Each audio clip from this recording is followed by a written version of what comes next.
और खाना पीना खाकर आते हो आप लोग।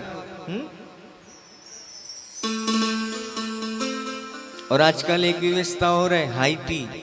हाँ, हाई टी भी कर लिया करो, भूख लगे तो बीच बीच में। पिताजी को समझाया गोकर्ण जी ने, और गोकर्ण जी पिताजी को जैसे समझाया तो सब बातें पिताजी समझ गए। एवं सुतोक्ति वस्तोपि गृहं विहाय, ये सारी बात सुन करके पिताजी क्या किए, सारी सब बातें सुन करके महाराज घर को त्याग दिए और वन में चले गए और भगवान का भजन करने लगे। श्रीमद् भागवत के 10वें स्कंद का पाठ करते हुए क्या हुए, भगवान के परम धाम को चले गए महाराज।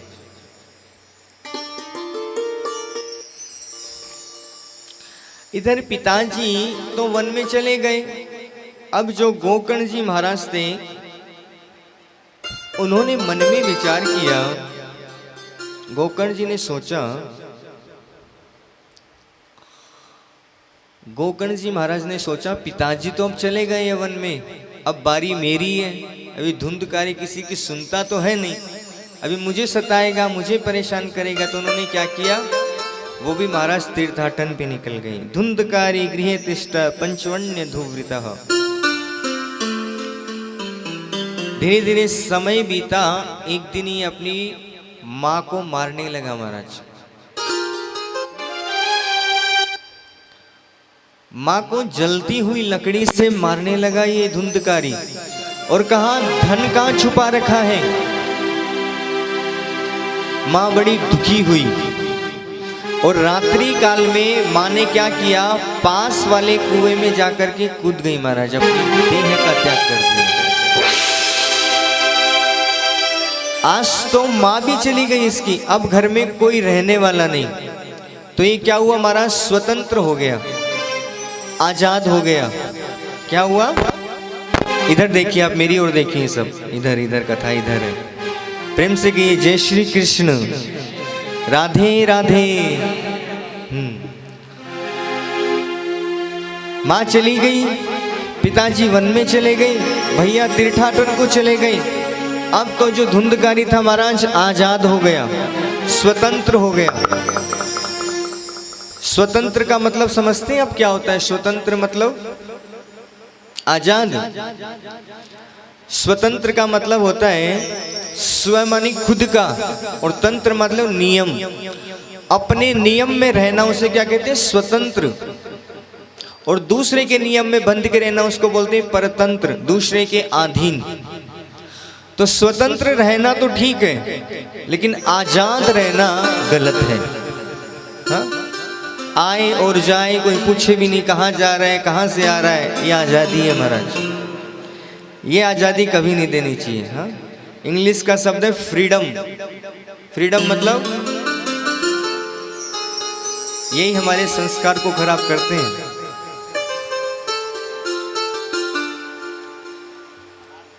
आज क्या हुआ, ये आजाद हो गया। धुंधकारी गृहे तिष्ठत पंचवन्य वधूवृतः। महाराज 5 वेश्याओं को अपने घर में ले आया ये। और क्या करने लगा महाराज, सानंद रहने लगा। एक दिन इसके पास में कुछ धन नहीं था, तो ये क्या किया महाराज, राजा का धन चुरा कर ले आया। किसका धन चुरा कर लाया, राजा का धन चुरा कर ले आया ये। और इन वेश्याओं के साथ सानंद रहने लगा। वेश्याओं ने मन में विचार किया, ये राजा का धन चुरा कर लाया है, और हो सकता है राजा को पता चलेगा, क्योंकि कानून के हाथ बड़े लंबे होते हैं, पकड़ में आ जाता है तुरंत। तो तुरंत ये पकड़ में आएगा, और इसके साथ में हम भी फंसेंगे, हम भी मारे जाएंगे। तो क्या किया, इन वेश्याओं ने मन में विचार किया और एक योजना बनाई, प्लानिंग की। और क्या किया महाराज, बंधुओं, रात में सोते समय इसको बिस्तर पे बांध दिया, है ना। और जो जलती हुई लकड़ी से इसने अपनी माँ को मारा ना, वैसे ही जलते हुए अंगारे इसके मुख में डालने लगे। अग्नि ज्वाला अति दुखी न व्याकुलो निधनम गतः। उस अग्नि ज्वाला से ये इतना परेशान हुआ कि ये महाराज व्याकुल होकर के तड़प तड़प के मर गया। कर्म बंधन ऐसा होता है, वो घूम फिर के वापिस आता है महाराज।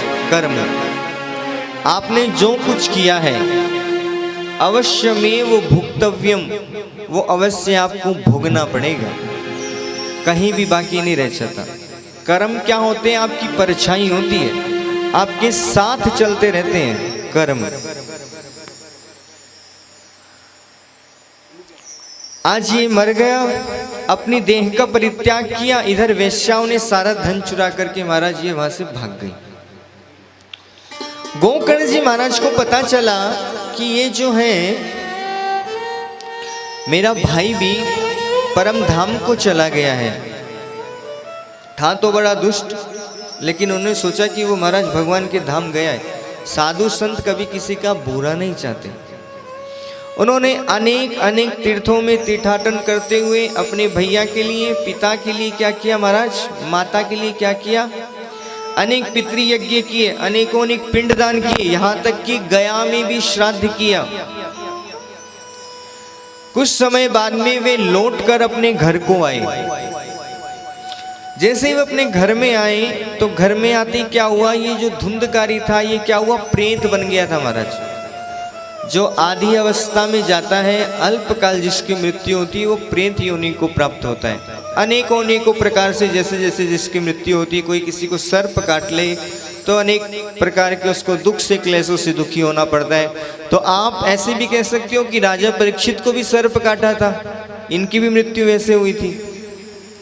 लेकिन ये संसार भय के नाश की कथा सुन लिए थे महाराज, ये भगवान की कथा का रसपान कर चुके थे, तो इनको परम धाम की प्राप्ति हुई। तो अनेक अनेक प्रकार से जैसे जैसे मृत्यु होती है, हमारे शास्त्रों में लिखा है कि उनको अनेक प्रकार की योनियों से होकर के गुजरना पड़ता है। गरुड़ पुराण में इसका विस्तृत वर्णन है, कभी समय मिले तो आप लोग पढ़िएगा। जब पढ़ोगे ना उसको तो रूह कांप जाएगी आपकी, ऐसा विवरण है उसके अंदर। और यहाँ तक मैं कहता हूँ कि उसके कुछ पन्नों को भी पढ़ लोगे ना तो पाप कर्म से छुटकारा अपने आप मिल जाएगा। लेकिन एक बात बताता हूँ मैं आपको, भगवान डरने का विषय नहीं है, भगवान डरने का विषय कभी नहीं है। भगवान क्या है? प्रेम करने का विषय है।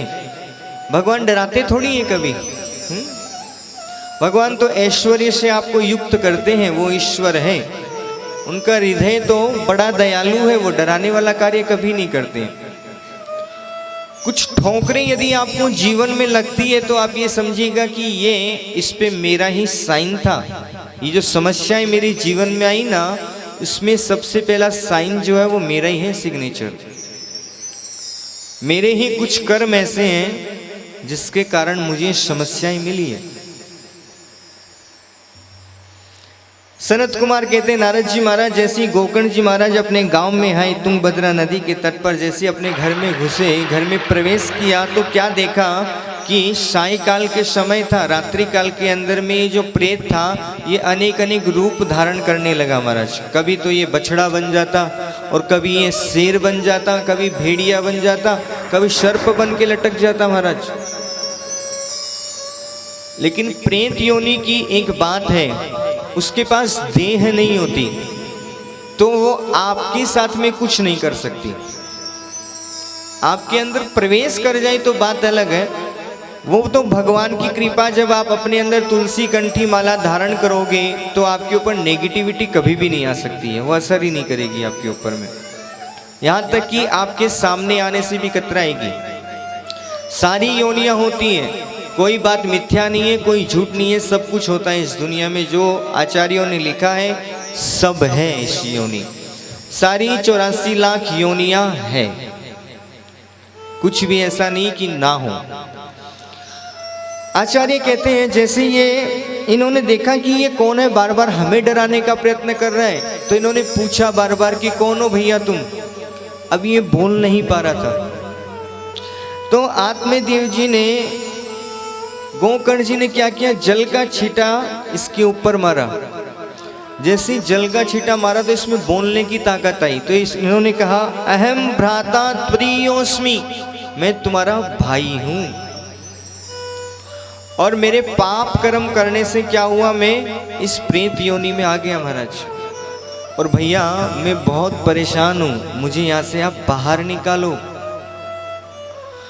गोकर्ण जी महाराज ने कहा तू प्रेत योनि में कैसे आया, मैंने तो तेरे लिए इतने पिंड दान किए, इतना तेरा पिंड दान किया, इतना तीर्थाटन किया, वहां तेरे लिए यज्ञ श्राद्ध पितृ तर्पण किया, लेकिन तू इस प्रेत योनि में कैसे। तो क्या कारण था इसका, जो संकल्प उच्चारण था वो गलत था महाराज। क्यों, क्योंकि ये इनका भाई थोड़ी था, आत्मदेव जी का लड़का थोड़ी था। ये कौन था, धुंधली की बहन का लड़का था, तो गोत्र इसका एक नहीं था। इन्होंने जो भी पिंडदान किए महाराज वो स्वयं के स्वकीय गोत्र का उच्चारण करके किया, तो वो पिंड इसे नहीं मिला। ये बोले भैया कुछ तो उपाय करो मेरे लिए, मैं इस योनि में बहुत परेशान हूं। साधु का हृदय जो होता है ना, ये सो उद्धार को जगमाही, साधु का हृदय बड़ा पवित्र होता है। इन्होंने मन में विचार किया और बोला रात्रि तो निकलने दे, प्रातः होते ही इस पे विचार किया जाएगा। इन्होंने मन में विचार करते रहे, रात्रि इनकी बीत गई, जैसे प्रातः हुई तो इन्होंने भगवान सूर्य से प्रार्थना की। किससे प्रार्थना की, सूर्य नारायण भगवान से, और कहा श्रीमद् भागवता मुक्ति सप्ताह वाचनम कुरु। भगवान सूर्य नारायण ने इनको कहा कि श्रीमद् भागवत की कथा का आयोजन करो और 7 दिन का आयोजन करो। इति सूर्य वचः, ऐसा सूर्य भगवान ने कहा। इन्होंने महाराज श्रीमद् भागवत की कथा का आयोजन किया है। और हुआ क्या, जैसे ये कथा का आयोजन किए, जब कथा प्रारंभ होने वाली थी तो ये जो धुंधकारी था प्रेत योनि में था, हवा के रूप में था महाराज। अब ये कहीं एक स्थान पे तो हवा ठहर नहीं सकती है, तो ये जहां बैठना चाहे वहां हवा का झोंका लगे तो उधर भाग जाए, इधर बैठे तो उधर हवा का झोंका लगे।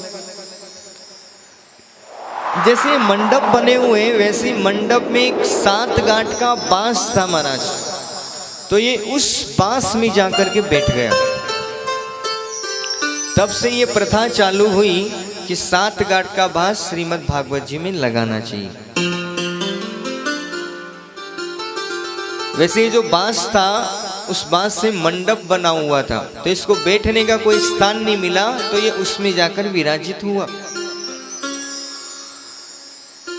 जैसे ही प्रथम स्कंद अष्टाख्ये धानुजो करोत, जैसे प्रथम स्कंद की कथा पूर्ण हुई तो क्या हुआ, एक ग्रंथि का विभेदन हो गया महाराज, एक ग्रंथि अपने आप फूट गई। दिनांते रक्षिता गाथा तत्व चित्रम वंशीक ग्रंथिना भेदो भूत शब्द पश्यताम ममा। एक ग्रंथि का अपने आप विभेदन हो गया। जैसे दूसरे दिन की कथा सुनी, दूसरे दिन की ग्रंथि खुल गई, तीसरे दिन की सुनी तो तीसरे दिन की ग्रंथि अपने आप खुल गई। ये ग्रंथि क्या होती है, ग्रंथि का मतलब क्या होता है, संसार का जो बंधन है वही ग्रंथि है। और भागवत की कथा से जो ज्ञान प्राप्त होता है उस ज्ञान से क्या होता है, इस संसार रूपी मोह माया से हमारी ग्रंथियां खुलने लग जाती है। इस 7 दिन में इसकी 7 ग्रंथियां खुल गई। और महाराज ये बड़ा दिव्य देह धारण किया, भगवान के जैसा दिव्य रूप धरो जाता स्थूल पंडित मानिनः पीतवास घनश्यामो मुकुटी मुकुट मंडिलता। इसने ऐसा स्वरूप धारण किया कि जैसे महाराज भगवान घनश्याम आ गए हो, पीत वस्त्र धारण किया। गोकर्ण जी महाराज तो आश्चर्य में पड़ गए और भगवान देख करके इसको प्रणाम किया। ये बोला भैया मैं आपका भाई हूं।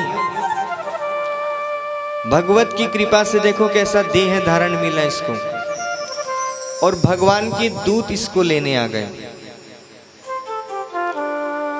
जब भगवान के दूत इसको लेने आए, एक ही विमान आया उस समय, तो इन्होंने मन में विचार किया गोकर्ण जी ने, और भगवान के दूत से पूछा कि कथा तो इतने सारे लोगों ने सुनी, विमान एक ही कैसे आया। तो बताया कि जो कथा इन लोगों ने इतने ने सुनी लेकिन विमान एक इसलिए आया, श्रवण भेदेन, सबके सुनने में फर्क अलग अलग था महाराज। कोई बीच में सो रहा था, कोई बात कर रहा था, कोई भाग रहा था, कोई क्या कर रहा था। तो श्रवण भेदेन के कारण क्या हुआ, सबके विमान कैंसिल हो गए और एक इसी को ही मिला है। धन्याः भागवती वार्ता प्रेत पीड़ा विनाशनी। ये भागवत की कथा धन्य है जो प्रेत पीड़ा का विनाश करने वाली है। अब क्या हुआ, इनके मन में विचार हुआ गोकर्ण जी के कि इसको तो महाराज भगवान के दूत ले गए। तो इन्होंने मन में विचार किया, वापिस से कथा का आयोजन किया और सारे श्रोताओं को महाराज पहले ही समझा दिया कि सावधान होकर सुनना है ना, इधर उधर ध्यान बिल्कुल भी नहीं जाए आपका।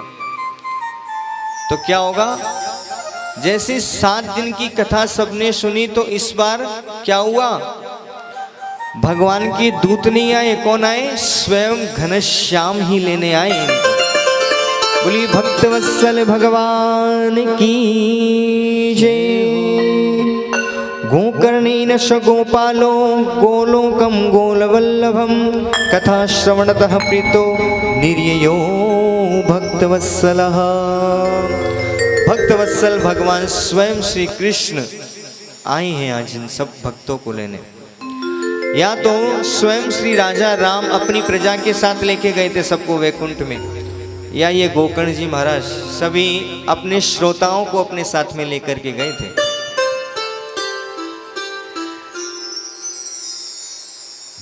सनत कुमार कहते हैं कि जो इस परम पवित्र कथा को सुनता है, श्रवण करता है अथवा पढ़ता है, उससे पितृलोक में बड़े शांति होती है। उसके परिवार में यदि कोई प्रेत योनि में जाता है, उसको प्रेत योनि से मुक्ति मिल जाती है। और क्या होता है, हरिश्चित्तम, भगवान की उसके ऊपर अनेकानेक कृपाएं बरसने लगती है। इसके बाद में बताया सप्ताह विधि, इस 7 दिन की विधि क्या होती है। तो कहा देवज्ञ तु समाहुय मुहूर्तम प्रियच्छति यत्नतः। इस यज्ञ का आयोजन करने से पहले मुहूर्त का विचार करना चाहिए भागवत की कथा के लिए। उसके बाद में बताया विवाह यादृशम वित्तम, जैसे विवाह का आयोजन में आपका पैसा खर्च होता है, वैसे इस आयोजन के लिए पैसे की, धन की व्यवस्था करनी चाहिए। तादृशम परिकल्पयेत, उस विवाह के जैसा इसको बड़ी धूमधाम से इस अनुष्ठान को करना चाहिए। और श्रोता और वक्ता के बारे में बताया। सबसे पहले वक्ता के बारे में बताया, वक्ता ब्राह्मण हो। कौन हो, ब्राह्मण हो। ब्राह्मण जाति से परे वक्ता नहीं होना चाहिए। दूसरी बात बताई, वक्ता का जो हृदय हो वो निर्मल हृदय हो, नित्य प्रति वेद का पाठ करने वाला हो, नित्य स्वाध्याय करने वाला हो। जब आज ही हमारे कक्ष में आए थे तब भी हम पढ़ रहे थे उस समय भागवत जी को। हमेशा आपको पहले आपको खुद को भरना होता है, फिर जब आप भर जाते हो तब यहाँ पर आकर के आप अपने आप को खाली करते हो। ये श्रीमद् भागवत की कथा जितने भी वक्ता हैं वो स्वयं को पहले महाराज खूब भरते हैं, फिर अपने आप को भरने के बाद में यहाँ पर आकर के वो खाली करते हैं महाराज आपके सामने प्रत्यक्ष रूप में। फिर वो आपके अंदर ज्ञान भरते हैं भागवत जी का। श्रोताओं के बारे में बताया, 3 प्रकार के श्रोता होते हैं। कौन कौन, सोता, कौन, सोता और सरोता और महाराज श्रोता। ये 3 प्रकार के होते हैं। बढ़िया जो हवा दे रहा है, अच्छा सा पंखा तेज वाला, उसके सामने आके बैठ जाना और एकदम कौन। दूसरे बताए महाराज सरोता। आज तो महाराज जी ने ये वाली कथा सुनाई नहीं, इसका दृष्टांत तो ये हुआ ही नहीं, ये कथा तो ऐसी नहीं, ये कथा तो वैसी है। अभी गोकर्ण जी अपने पिताजी को इस बारे में समझाए थे ना कि दूसरे के गुण और दोष को कभी नहीं देखना चाहिए महाराज। स्वयं में परिवर्तन लाने का हमेशा चिंतन करते रहना चाहिए कि हम अपने अंदर में कैसे परिवर्तन लाएं। तो श्रोता कभी मत बनना, हमेशा क्या बनना? श्रोता। और एक होते हैं महाराज श्रोता, बढ़िया से कुर्सी डालते हैं, सामने बैठते हैं, बिल्कुल ध्यान व्यास गद्दी की ओर होता है, सारी बात सुनते हैं। ये कौन है? श्रोता। ऐसे श्रोता वक्ता सप्ताह विधि के बारे में बताया।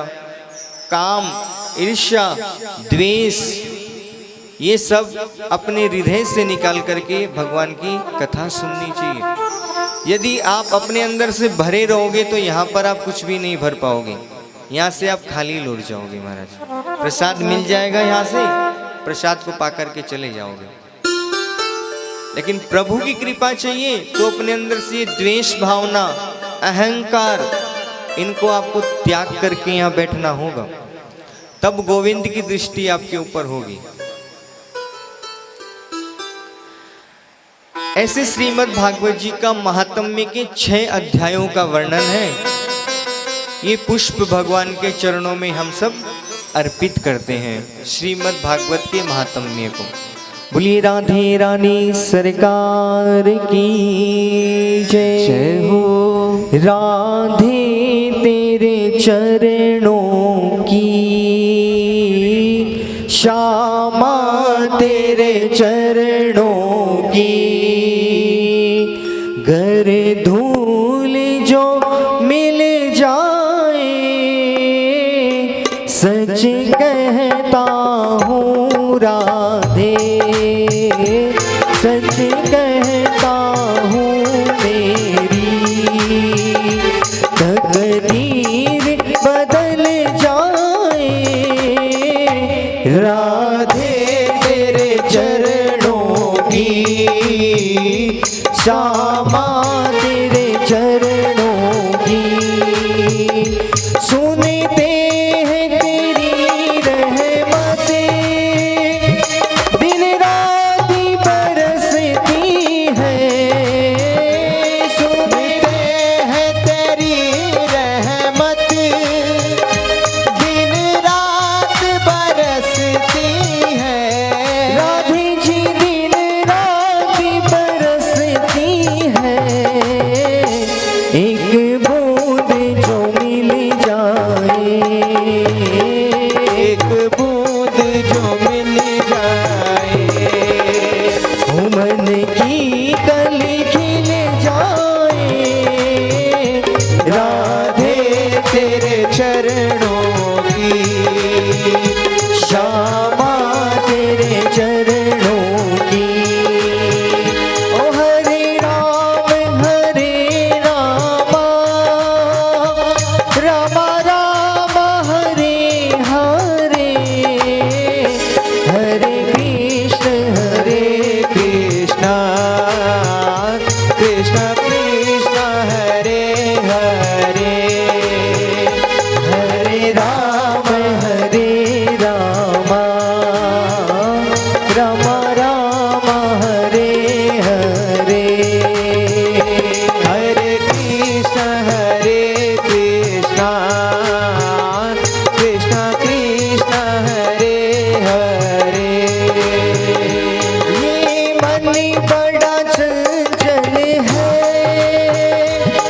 कैसे तेरा भजन करूं, ये मन बड़ा चंचल है, कैसे तेरा भजन करूं, राधे जी कैसे तेरा भजन करूं, जितना इसे समझाऊं, जितना इसे समझाऊं, उतना ही मचल जाए, राधे तेरे चरणों की, श्यामा तेरे चरणों की, गर धूल जो मिल जाए, सच कहता हूँ राधे, कुछ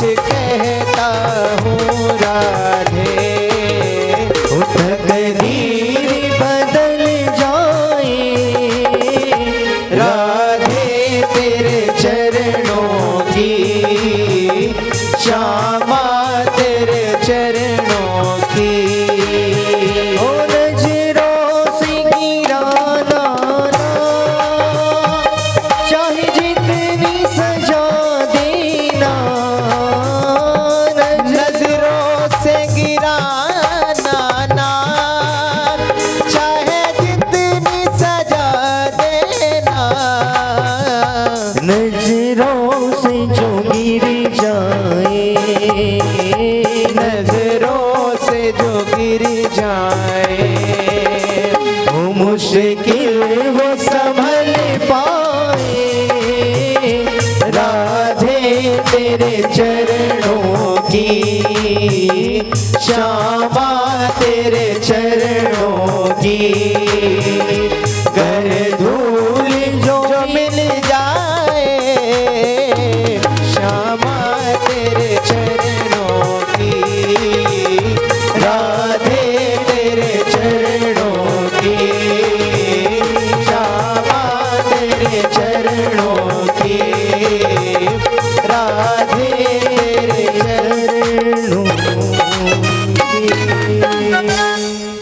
बोलिए भक्त वत्सल भगवान की जय जय। अब हम सब श्रीमद् भागवत के प्रथम स्कंद के प्रथम श्लोक में प्रवेश करेंगे। ये भगवान का मंगलाचरण है श्रीमद् भागवत जी का। जन्माद्यस्य यतोऽन्वयादितरतश्चार्थेष्वभिज्ञस्वराट् तेने ब्रह्महृदाय आदिकवये मुह्यन्ति यः सूरयः तेजो वारिमृदं यथा विनिमयो यत्र त्रिसर्गो मृषा धाम्ना स्वेन सदा निरस्तकुहकं सत्यं परं धीमहि। पहला श्लोक, पहला मंगलाचरण श्रीमद् भागवत का। अभी तक आपने सुना पद्म पुराण द्वारा भागवत जी की गाथा गाई गई थी। ये श्रीमद् भागवत का प्रथम श्लोक है, यहाँ से भागवत जी प्रारंभ है। प्रथम श्लोक में जब वेद व्यास जी इनकी रचना कर रहे थे तब सारे देवता आकाश में खड़े हुए थे, मन में विचार कर रहे थे कि भगवान किसको प्रणाम करेंगे, क्योंकि मंगलाचरण में भगवान को प्रणाम किया जाता है। जहाँ जहाँ मंगलाचरण हुआ है सभी ऋषियों ने, सभी संतों ने किसी न किसी देवता को प्रणाम किया है। यहाँ तक अधिक से अधिक में भगवान गणेश जी माँ सरस्वती को प्रणाम किया। यहाँ तो भगवान स्वयं गणेश जी इसकी रचना करवा रहे वेद व्यास जी के पास में, लेकिन उनका भी नाम नहीं लिखा महाराज। प्रणाम किसको किया? सत्यम परम धीमहि, उस परम सत्य को प्रणाम करता हूं मैं। परम सत्य कौन है? कल तो आपने सत्य के बारे में जाना। सत्य कौन है? भगवान। परम सत्य कौन है?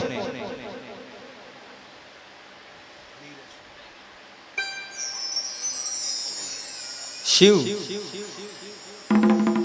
अच्छा, कल की भगवान का जन्म हो गया क्या? कल की भगवान का जन्म हो गया क्या? हाँ, नहीं ना। अभी आने वाले हैं ना कल की भगवान। अभी तो आएंगे, चतुर्थ चरण में आएंगे, तो अभी कलयुग भी बच्चा है छोटा सा। तो नाम उनका पहले आ गया। क्या नाम आया? कल की अवतार होगा। हाँ,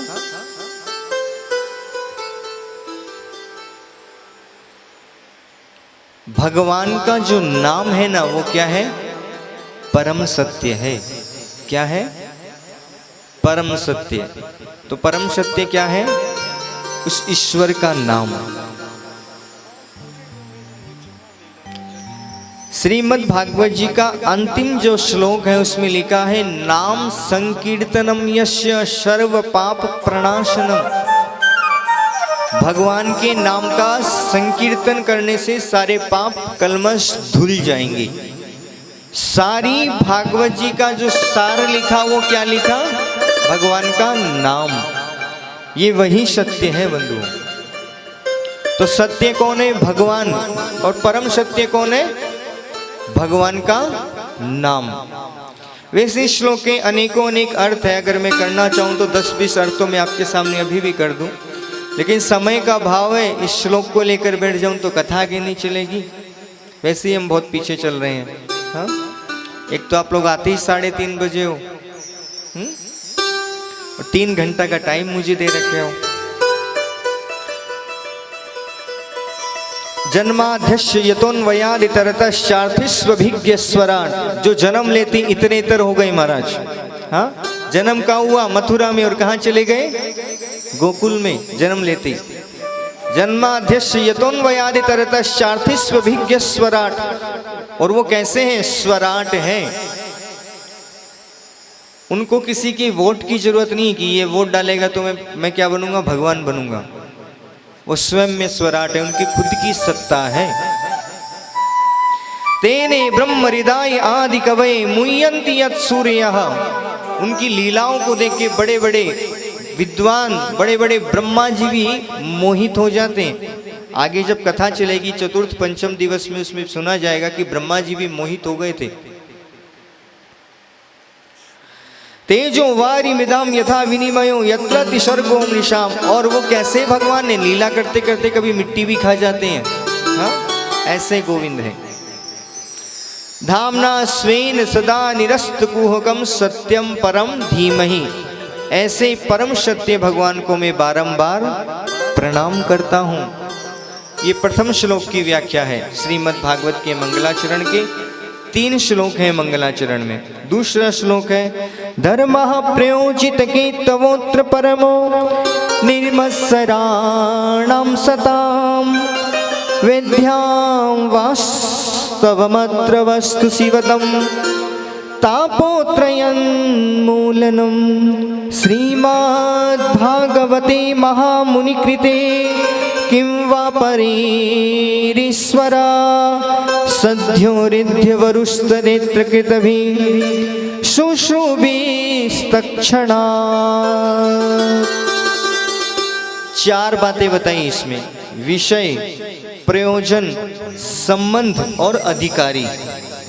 श्रीमद् भागवत का विषय क्या है? क्या विषय है श्रीमद् भागवत का? परम धर्म का बीज आपके हृदय में बोधेना। अब परम धर्म, परम के ऊपर बातें चलेगी, परम की कथा चलेगी ना। तो क्या बोला? परम धर्म का आपके ऊपर में, आपके हृदय में बीज बोना। अच्छा, धर्म और परम धर्म क्या होता है? धर्म क्या होता है पहले तो यही बता दो। धर्म, यूनिवर्सिटी के विद्यार्थियों मुझे क्या देख रहे हो? कुछ तो बताओ। सांघी यूनिवर्सिटी में आप पढ़ने आए हो। इस यूनिवर्सिटी का मूल मंत्र क्या है?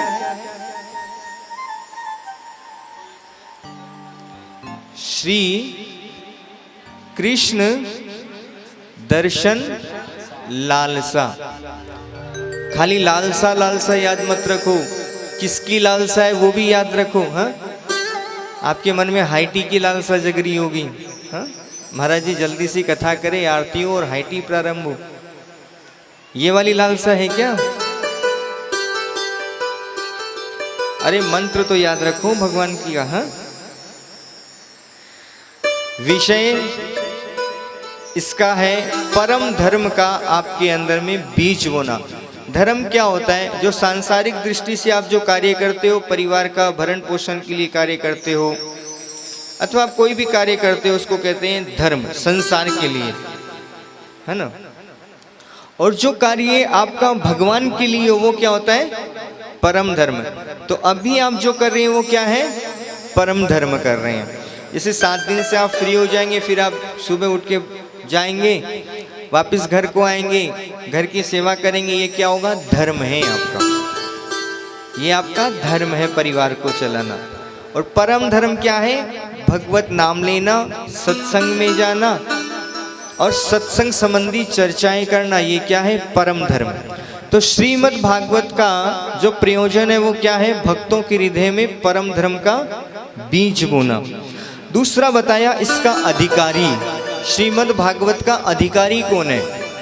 कौन है? निर्मत्सराणाम सताम। निर्मत्सर, एक मच्छर होता है जो आपको बाहर से काटता है, उसके लिए तो आप ओडोनिल वगैरह की व्यवस्था, गुड नाइट वगैरह की व्यवस्था कर लेते हो, तो वो आपको नहीं काटता। लेकिन जो निर्मत्सराणाम, जो मात्सर्य भाव आपको अंदर ही अंदर काटता है ना, इसका ऐसा हो गया, मेरा ये नहीं हो रहा, वो तो वहां पहुंच गया, मेरा ये नहीं हो रहा, आपको अंदर ही अंदर काटता है, वो क्या है? मात्सर्य भाव। ये जब आपका हट गया ना, तो आप श्रीमद् भागवत के क्या हो जाएंगे? अधिकारी हो जाएंगे सुनने के। निर्मत्सराणाम सताम, जिसका मात्सर्य भाव चला गया, वो क्या है? भागवत जी का अधिकारी। संबंध, तीसरा इसकी बात क्या बताई? संबंध किससे करवाती है ये श्रीमद् भागवत जी? वेद्यम वास्तु व शिवदम, वो वस्तु जो शिवदम मतलब कल्याणकारी हो, उससे आपका संबंध बनाती है। और कौन है जो आपका कल्याण कर सकते हैं? भगवान। इससे आपका संबंध बनाती है महाराज। विषय हो गया, संबंध हो गया, और क्या हो गया? अधिकारी होगा। प्रयोजन बाकी रहा। प्रयोजन क्या है तो बताया, तापोत्रयोन्मूलन, तीनों तापों का उन्मूलन कर दे। उन्मूलन का मतलब कल मैंने आपको समझाया था, क्या होता है? जड़ से उखाड़ के फेंकना, काटना नहीं होता। ये तीन तरह के ही ताप होते हैं, ऐसे तीन पाप होते हैं। इन तीन के अलावा कोई भी दुख नहीं होता। ये तीन ही प्रकार के दुख है, आदि दैविक, आदि भौतिक और आध्यात्मिक। बहुत बड़ा विषय का, चर्चा का विषय है। इसके तीन के अलावा कोई दुख नहीं होता इंसान के जीवन में। ये तीनों दुखों का उन्मूलन करती है श्रीमद् भागवत जी। ये दूसरे श्लोक की व्याख्या है। तीसरे श्लोक में श्रीमद् भागवत के बारे में बताया कि श्रीमद् भागवत जी क्या है तो बताया, निगम कल्प तरोर गलितम फलम। कल मैंने आपको बताया भी था इसके बारे में। सुख मुखा द्रव्य संयुतम पिबत भागवतम रसमालया मुहुरहो रसिका भुवि भावुकाः। तीसरे श्लोक में बताया, जो वेद रूपी, जो वेद है ना, वेद रूपी जो कल्प वृक्ष है, उसका ये पका हुआ फल है। कैसा फल है? पका हुआ फल है। तो किसी जिज्ञासु ने पूरा, महाराज ये पका हुआ फल ऊपर से नीचे गिरा तो ये फूट गया होगा, है ना? फल यदि पका हुआ रहेगा, वो नीचे गिरेगा तो फूट जाएगा। तो बताया ये शाखा से शाखा पर है। नारायण की शाखा से टपका तो क्या हुआ? ब्रह्मा की शाखा पे आके अटका, ये गिरा, है ना? तो ये ब्रह्मा की शाखा पे आकर के अटका।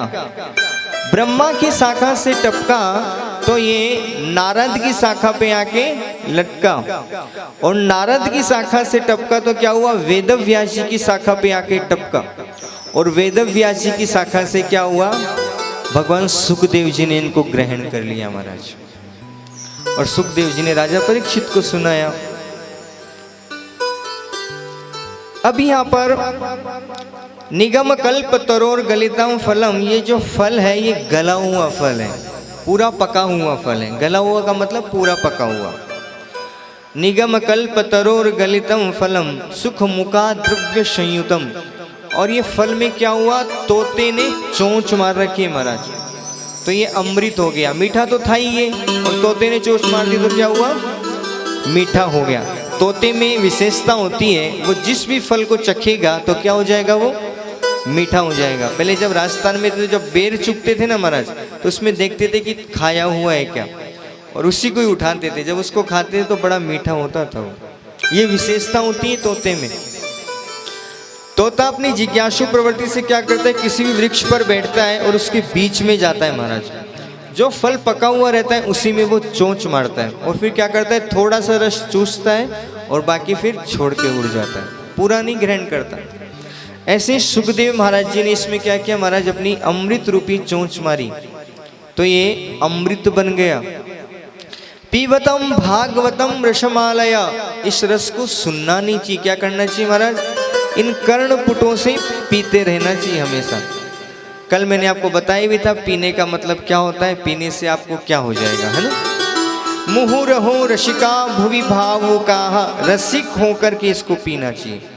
इसकी तीनों श्लोकों की व्याख्या मंगलाचरण किया। उसके बाद में अब वहीं शौनक जी महाराज सूत जी से प्रश्न करते हैं। 6 प्रश्न हैं। इन 6 प्रश्नों में श्रीमद् भागवत की पूरी कथा चली है। पहला प्रश्न कहा, सूतस्य जानासि भद्रम ते भगवान शाश्वतां पदेहि देवक्यां वासुदेवस्य जातो यस्य चिकीर्षा किम श्रेयः। गुरुवर श्रेष्ठ क्या है? क्या उल्टा लटकने से, तपस्या करने से, मंगलवार बुधवार के व्रत करने से, गंगा आदि नदियों में डुबकी लगाने से कल्याण हो जाएगा? हाँ? किम श्रेय, श्रेष्ठ क्या है? दूसरा बताया, शास्त्रस्य सारम किम। क्यों पूछा ऐसा? वो तो सारे शास्त्र सुनते, लेकिन उनको पता था कि कलयुग की मनुष्य को टाइम नहीं मिलेगा, समय उनके पास नहीं रहेगा। तो बोला शास्त्र का सार क्या है? हमें क्या सुनाओ? शास्त्रों का सार सुनाइए। और इन भगवान के अवतार का प्रयोजन क्या है? भगवान क्यों अवतार लेते हैं? केच अवतारः, भगवान के कितने अवतार हुए हैं? कितने हो गए? 4 प्रश्न। 5वें प्रश्न ने पूछा, धर्मः किम शरणं गतः, धर्म किसकी शरण में चला गया भगवान के जाने के बाद में? 6ठा प्रश्न पूछा कि ये मनुष्यों का कल्याण कैसे हो। क्या पूछा? मनुष्यों का कल्याण कैसे हो, मनुष्य को सदा सर्वथा क्या करते रहना चाहिए। 6 प्रश्न ऋषियों ने पूछे। इन्हीं 6 प्रश्नों में श्रीमद् भागवत की 7 दिन की कथा चलती है। इसी में आपको उत्तर मिल जाएगा, ठीक है। और ये 6 प्रश्नों का उत्तर आपको स्वयं को ढूंढना है ना, कि लास्ट दिन पूछा जाएगा, फिर कुलपति जी के द्वारा सम्मानित होंगे अपन, ठीक है। पहले में बताया, नारायण नमस्कृत्यं नरं चैव नरोत्तमं देवीं सरस्वतीं व्यासो ततो जयमुदीरये। सूत जी महाराज शौनकादि ऋषियों को जब उत्तर दे रहे, उससे पहले अपने गुरु को प्रणाम किया है। गुरुवर को प्रणाम किया। गुरुर्ब्रह्मा गुरुर्विष्णु गुरुर्देवो महेश्वरा गुरुर्साक्षात् परब्रह्मा तस्मै श्री गुरुवे नमः। आनन्दमानन्दिकरं प्रसन्ना ज्ञानेश्वरूपं निजबोध्यरूपं योगेन्द्र विद्या भवयोग्य नित्यं श्रीमद्गुरुं नित्यमहं नमामि। गुरुदेव दया करके मुझको अपना लेना। गुरुदेव दया करके मुझको अपना लेना। मैं शरण पड़ा तेरी चरणों में जगा देना। गुरुदेव दया करके मुझको अपना लेना। अपने गुरु को प्रणाम किया, इष्ट को प्रणाम किया, माँ सरस्वती से प्रार्थना की और अब ऋषियों का उत्तर देने लगे। कहा सवि पुंसाम परो धर्म। क्या बताया? सवि पुंसाम परो धर्म। जो मनुष्य का परम धर्म क्या है? धर्म यतो भक्ति रतोक्षय। जो आपकी भक्ति हो वो कैसी होनी चाहिए भगवान के प्रति? अहेतुक्य भक्ति। उस भक्ति में कोई भी आपका हेतु जुड़ा हुआ नहीं होना चाहिए। हेतु मतलब कारण, कि मैं इस कारण से भगवान के मंदिर जाऊंगा, इस कारण से मैं भगवान के दर्शन करने जाऊंगा, मेरा धर्म है। अहेतुक्य भक्ति भगवान के प्रति करनी चाहिए। ईश्वर इतना सामर्थ्यवान है कि आपको बोलने की आवश्यकता नहीं है। जो आपके लिए श्रेष्ठ होगा वो अपने आप आपको प्रदान कर देगा।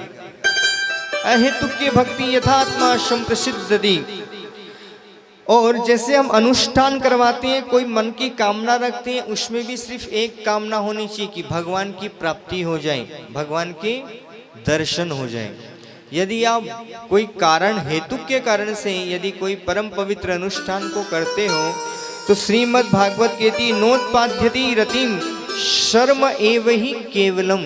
सिर्फ क्या होगी वो आपकी 4 घंटा बैठने की श्रम होगी। सिर्फ हम उसके लिए क्या करोगे, परिश्रम है सिर्फ वो। और भगवान की भक्ति में कोई हेतु नहीं होना चाहिए। ऐसी आपको परम भक्ति भगवान के प्रति करनी चाहिए। भगवान की परिभाषा बताई, कोई उनको वेद कहता है, कोई वेद पुरुष कहता है। ऐसे भगवान की परिभाषा बताई है। अंशावतार है, अंशी अवतार है।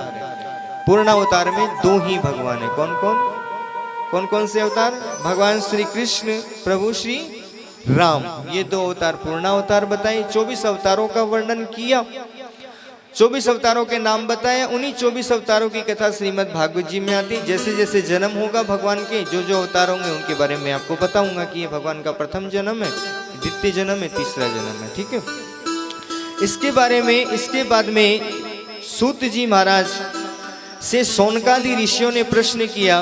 बोले प्रभु, वेद व्यास जी 17 पुराण लिख दिए, लेकिन ये 18 पुराण लिखने की क्या आवश्यकता पड़ी उनको? 18वां पुराण इन्होंने क्यों लिखा? तो वेद व्यास जी के जन्म के बारे में बताया। द्वापरे सम्मुप्रायते तृतीय युगे परे। द्वापर का तीसरा युग, तीसरा चरण बीत गया था। चतुर्थ चरण प्रारंभ हुआ तो वेद व्यास जी का जन्म हुआ। किनके द्वारा हुआ था? वसु की कन्या सत्यव्रती के द्वारा हुआ था। ठीक है, और पाराशर ऋषि की ये संतान थे, तो इनका नाम पड़ा पाराशर महाभाग, है ना। और कृष्णा द्वैपायनो कृष्ण इनका नाम पड़ा, क्योंकि ये सरस्वती नदी के किनारे जाकर के रहने लगे थे। जैसे पैदा हुए इनकी शादी हुई। शादी होने के बाद में ये कहाँ चले गए थे? माणा गांव बद्रिकाश्रम में। वहाँ इनका आपने देखा हुआ भी, क्या है, गुफा बनी हुई है। क्या नाम है उसका? वेद व्यास जी की गुफा, जो कहाँ पर है? बद्रिकाश्रम में। इनकी धर्मपत्नी का नाम क्या है? विटिका। ठीक है, कल इनके पुत्र के बारे में आपने सुना था। कौन इनके पुत्र देव? सुखदेव जी महाराज। ठीक है, जब इन्होंने ये वहां पर अपने आश्रम में रहने लगे, एक दिन ये बड़े खिन्न मन से बैठे हुए थे, बड़े दुखी थे, ये बड़े परेशान थे। तो इनके पास में नारद जी महाराज आए। महाराज कौन आए? नारद जी। नारद जी ने कहा, पाराशर्य महाभाग भवतः कचिदात्मन। हे प्रभु, हे गुरुवर, हे ऋषिवर, आप क्यों परेशान हो? ऐसे खिन्न मन से क्यों बैठे हो? क्या कारण है? परितुष्य शरीर आत्मा मानस एव वा। आप तो बड़े दुखी लग रहे हो आज। तो इन्होंने बताया कि एक वेद के 4 भाग कर दिए, 17 पुराण लिख दिए, महाभारत लिख दिया, उप पुराण लिख दिए, लेकिन मन को प्रसन्नता नहीं मिली। तो नारद जी ने बताया, अपने पूर्व जन्म का वृत्तांत सुनाया कि गुरुवर, एक बार मैं दासी का पुत्र था। कौन था? दासी का पुत्र। रामदास मेरा नाम था। और ये ब्राह्मणों की दासी थी, ब्राह्मणों की भोग पत्नी थी महाराज, और संतों की सेवा करती थी। किसकी सेवा करती थी? संतों की। मैं भी माँ के साथ में वहां जाता था महाराज, और मैं भी, मुझ में 2 गुण श्रेष्ठ देखकर संत मुझे बहुत प्रेम करते थे। कौन कौन से गुण? एक तो मुझ में चंचलता कम थी, मतलब मैं इधर से उधर दौड़ता भागता कम था, है ना। और दूसरा, मैं बहुत कम बोलता था। देखो, कम बोलोगे तो 2 गुण आप में आएंगे, और ज्यादा बोलोगे तो 2 अवगुण आप में आ जाएंगे। क्या क्या है गुण? कम बोलने वाले के गुण क्या है? एक गुण ये है कि वो झूठ नहीं बोलता, है ना। दूसरा, उसकी बातों की गरिमा बहुत होती है। जब भी वो बोलता है बड़ा प्यारा बोलता है, लोग उसको बहुत सुनना चाहते हैं। और जो ज्यादा बोलता है उसमें 2 अवगुण आ जाते हैं। कौन कौन से? एक तो महाराज वो झूठ बोलने लग जाता है बातों बातों में, बस अभी 2 ही मिनट में आ रहा हूँ, कपड़े पहन लिए, भले ही वो सोता ही रहता हो। हाँ। दूसरा दुर्गुण क्या होता है, उसकी बातों की जो गरिमा है ना वो समाप्त हो जाती है झूठ बोलने के कारण। तो इनसे संत बड़े प्रेम करते थे, बड़ा इनका दुलार करते थे। एक दिन इन्होंने बताया, उच्छिष्ट लेपानुमोदितम दिजे है। एक बार ब्राह्मणों को मैं भोजन करवा रहा था, तो उच्छिष्ट भोजन मैंने किया। उच्छिष्ट मतलब क्या होता है, उच्छिष्ट झूठा भोजन, खाया हुआ भोजन में झूठा, बचा हुआ। हाँ, दोबारा से बनाना। उच्छिष्ट भोजन का मतलब होता है कि जब आप ब्राह्मणों को भोजन करवा दो और उस पात्र में जो भोजन बचे उसको बोलते हैं उच्छिष्ट भोजनम। तो वो उच्छिष्ट भोजन मैंने किया तो मेरी जो बुद्धि है वो क्या हो गई, निर्मल हो गई, पवित्र। और किसका उच्छिष्ट भोजन था ये, संतों का। संतों की सेवा करते थे ना ये रामदास जी, तो इनका भोजन करने से मेरा मन बड़ा पवित्र हो गया, मेरी वाणी बड़ी निर्मल हो गई।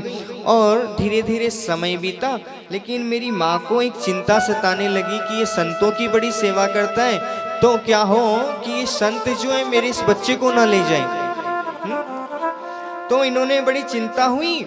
तो एक दिन जब संत जा रहे थे, जाते जाते उन्होंने मुझे नारायण गायत्री मंत्र दिया। बोले बेटा इसका जप करना और हमेशा नित्य प्रति माँ की सेवा करते रहना, क्योंकि माँ ने इनको जाने नहीं दिया ना। तो नारायण गायत्री मंत्र दिया। नमो भगवते तुभ्यं वासुदेवाय धीमहि प्रद्युम्नाय निरुद्धाय नमः संकर्षणाय च। ये नारायण गायत्री मंत्र है, परम पवित्र मंत्र है। इस मंत्र को नित्य प्रति यदि कोई जप करे इसका तो भगवत दर्शन हो जाता है। ये ऋषियों द्वारा चयनित मंत्र है और जिनको उपयोग में लिया हुआ है। ये ऐश्वर्य की प्राप्ति करवाने वाले मंत्र होते हैं जो ऋषियों ने चयनित करके लिखे इतने बड़े बड़े ग्रंथों में, इतने बड़े श्रीमद् भागवत महापुराण में लिखा है। ऐसे संतों ने इनको गायत्री मंत्र दिया। धीरे धीरे समय बीता। एक दिन इनकी माँ इनके भजन में अविरुद्ध डाल दी महाराज। ये भजन कर रहे थे, भजन करते करते इनकी माँ ने कहा कि जा बेटा वहां से दूध ले आओ, वहां से वो सामान उठा के ले आओ। तो इसी समय इनके मन में एक विचार आया कि ये मेरी माँ है तो मेरा भजन नहीं हो पा रहा, भगवान मेरी माँ को उठा ले तो मेरा भजन होने लगे। धीरे धीरे समय बीता। एक दिन क्या हुआ, एकदा निर्गताम गीहा दुहंती निशिगाम पथी। निशिगाम पथी मतलब रात्रि काल में मेरी माँ लौट रही थी, क्या करके, गाय को दूहन करके, गाय को दोह करके, दूध निकाल करके। जब रात्रि काल में रास्ता साफ नहीं था तो क्या हुआ, मेरी माँ का एक सर्प के ऊपर पैर टिका और सर्प ने मेरी माँ को ढस लिया और मेरी माँ की महाराज उसी समय मृत्यु हो गई। मेरी आंखों में से, दोनों आंखों में से अलग अलग आंसू निकले। कैसे आंसू थे वो, एक में से गर्म और एक से ठंडे, शीतल। क्या कारण था, गर्म आंसू कब निकलते हैं, हाँ, जब हम बड़े दुखी होते हैं ना, जब हमारे आंखों में गर्म आंसू निकलते हैं। जब हम प्रसन्नता से होते हैं तब क्या होते हैं, हमारी आंखों से शीतल आंसू निकलते हैं। तो मेरी एक आंख से तो गर्म आंसू निकल रहे थे। क्यों, क्योंकि आज माँ नहीं रही। एक ही तो इस दुनिया में सहारा है माँ का, और वो ही आज इस दुनिया में नहीं रही। सबसे बड़ी गुरु जो होती है ना, वो कौन होती है, माँ होती है। माँ से बड़ा गुरु कोई होता ही नहीं है। तू कितनी प्यारी है, तू कितनी शीतल है, ओ भोली भोली है ओ माँ, ओ माँ। माँ की ममता के बारे में बताया तो बोले कि आज मेरी माँ नहीं रही, और लेकिन मैं बड़ा प्रसन्न भी था, क्योंकि अब मुझे भगवान के भजन में कोई नहीं रोकेगा। धीरे धीरे समय बीता और मैं वन की ओर प्रस्थान किया तो क्या हुआ, मैं जल से भूख प्यास से बड़ा व्याकुल हुआ और एक नदी के किनारे पानी पीकर मैं एक वट वृक्ष के नीचे बैठ गया। और उस वृक्ष के नीचे बैठ करके मैंने क्या किया, जो गायत्री मंत्र, नारायण गायत्री मंत्र मुझे दिया था ऋषियों ने, उसका मैं जप करने लगा। और हुआ क्या, भगवान की छवि मेरे हृदय में समाने लगी। लेकिन क्या हुआ, हतास्विन जन्मनि भुवनाम्मा दुष्टम रहति अपरिविज्ञानम सोसम दुर्हसोहम कुयोगी नाम। एक भविष्यवाणी हुई और भगवान के उनको दर्शन हुए, सिर्फ एक पल के लिए। जो हृदय में छवि बनी थी उस मंत्र से, वो छवि हृदय से निकल के बाहर आई। बाहर आई तो ये छटपटाए और नेत्र खोले। नेत्र खोलते इनको भगवान के दर्शन हुए, और दर्शन होते क्या हुआ, वो छवि वापस गायब हो गई। और कहा कि वत्स, इस समय में, इस जन्म में तुझे इतना ही दर्शन है भगवान का, प्रतीक्षा करो, अगली बार तुम स्वयं भगवान के पार्षद बनोगे, पुत्र बन करके आओगे महाराज। तो ये नारद के रूप में आए, और यहां पर क्या हुआ, इन्होंने वेदव्यास जी को 4 श्लोकों में भागवत जी का ज्ञान सुनाया, जो ब्रह्मा जी ने इनको दिया था नारद जी को। 4 श्लोकों में श्रीमद् भागवत का ज्ञान नारद जी ने वेदव्यास जी को दिया। कहां पर दिया, व्यास नदी के किनारे पर दिया। देखो बीज कितना सा होता है, छोटा सा, और फिर वृक्ष कितना बड़ा हो जाता है, बहुत बड़ा हो जाता है, बहुत फैल जाता है। तो ये 4 जो श्लोक थे, इन 4 श्लोक को वेदव्यास जी ने बोया। उससे क्या हुआ, 18,000 श्लोकों में श्रीमद् भागवत रूपी कल्प वृक्ष परिणित हुआ महाराज। ब्रह्मनद्यां सरस्वत्यां आश्रमा पश्चिमे तटे शम्य प्रासैति प्रोक्तां ऋषिणां सत्रवर्धनम्। ब्रह्म नदी के किनारे, सरस्वती नदी के किनारे, वहां 3 नदियों का संगम है। आश्रम पश्चिमे तटे, पश्चिम तट के ऊपर में। और श्रीमद् भागवत जी की रचना हुई, भगवान गणेश जी ने इसको अपनी कलम से लिखा महाराज। इसमें 18,000 श्लोक है, 12 स्कंद है, 365 अध्याय है। ठीक है, ऐसे श्रीमद् भागवत जी की रचना हुई। सूत जी महाराज से सोनकादि ऋषियों ने प्रश्न किया। देखो जो श्रीमद् भागवत जी प्रश्न और उत्तर में ही वर्णित है सारी। इसमें ऋषि लोग गुरु से प्रश्न करते हैं, उसके बाद में राजा परीक्षित सुखदेव भगवान से प्रश्न करते हैं। उन उत्तरों में श्रीमद् भागवत जी है पूरी। प्रश्न और उत्तर, प्रश्न और उत्तर, उसी में श्रीमद् भागवत जी है।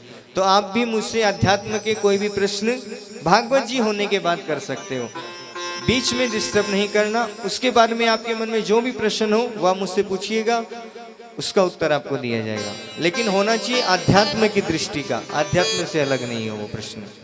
ठीक है, ऋषियों ने गुरु से पूछा, सोनकादि ऋषियों ने सूत जी का वर्णन किया था उन श्लोकों में। बरहा पीडम नटवर वपुः कर्णयो कर्णिकारं विभ्रद्दवाशं कनक कपिशयं वेचयन्तीं च मालां रन्ध्रान् वेणोर्धर सुदया पूरयन् गोपवृन्दे वृन्दारण्यं स्वपदरमणं प्राविशद गीतकीर्तिः।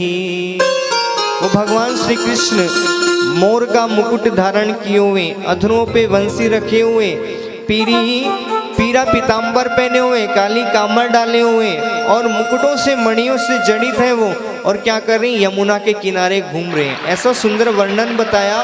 ये आधे श्लोकों का गायन उनके जो वेदव्यास जी के जो शिष्य थे वो लकड़ी चयन करते थे, तब गाते थे।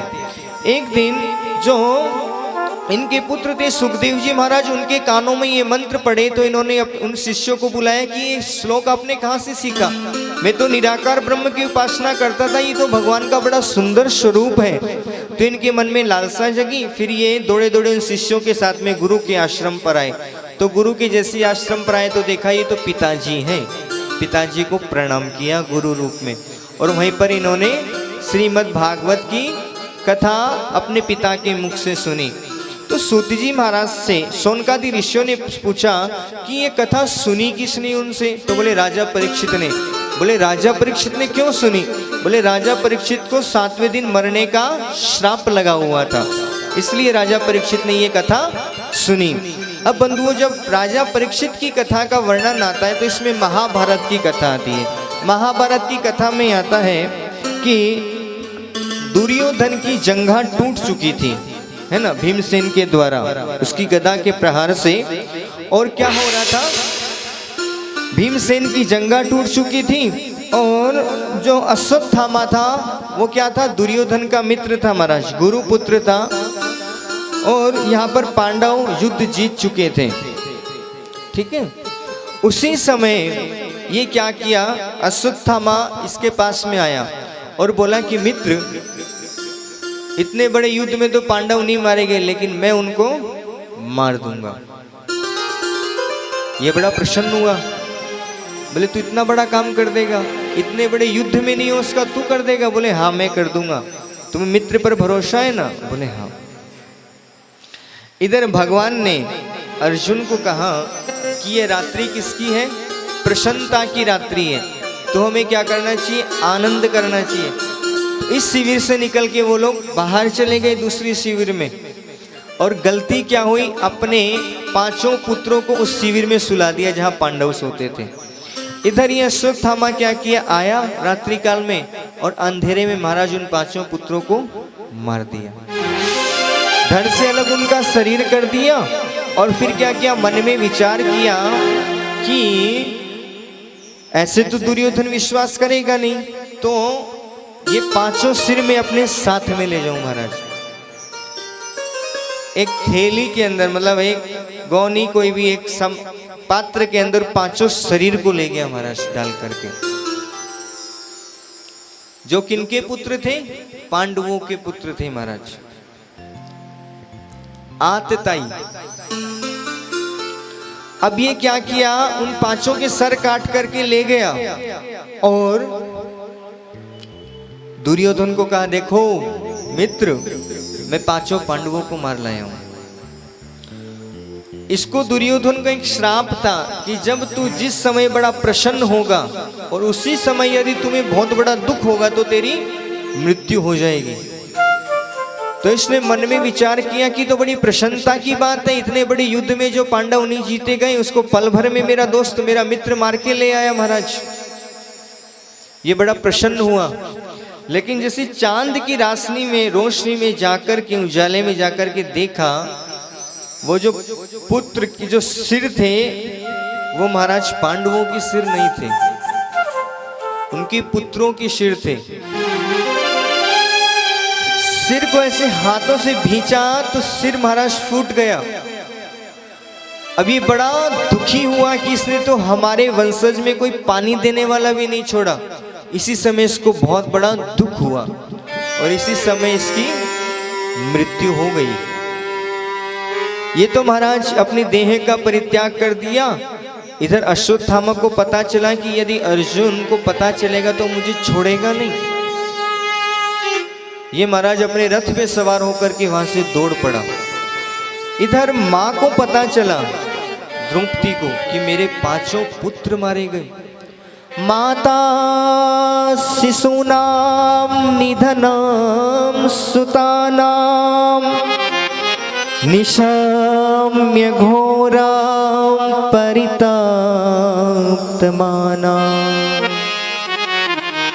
जिस माँ के 5 पुत्र क्रूर अवस्था से मारे गए हो, जिसके सर भी ना मिले, उस माँ की क्या दशा हो रही होगी। आतताई बताए, जहर देने वाला, बुरी नीयत से देखने वाला, जमीन को हड़पने वाला, धन लूटने वाला और गुरु स्त्री को छीनने वाला, ये 6 प्रकार के आतताई बताए।